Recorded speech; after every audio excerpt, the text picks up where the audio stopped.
Okay, interesting.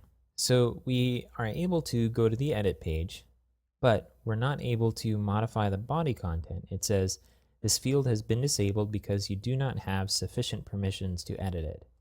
So what's going on here? Well, the problem is that when we created this content initially, we used a text format called filtered HTML. And then later on down the road, we created a new text format for guides to be able to use to edit tour content. And we switched off the ability for general users to use the filtered HTML input format because we wanted to narrow down the options available in the text format dropdown box.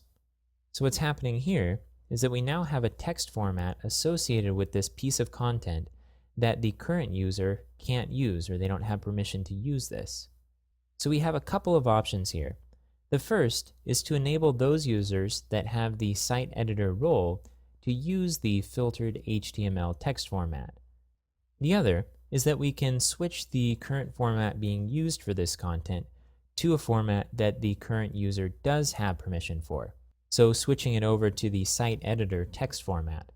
Let's go ahead and go that second route.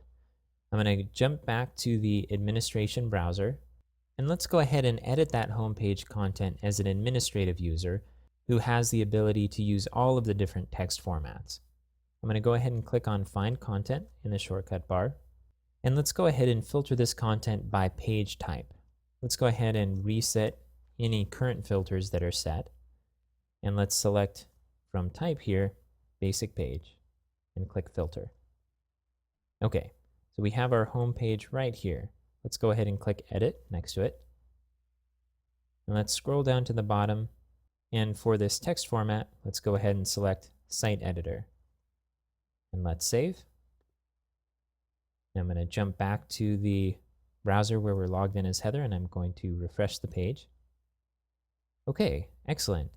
So now we have our WYSIWYG and our content showing up.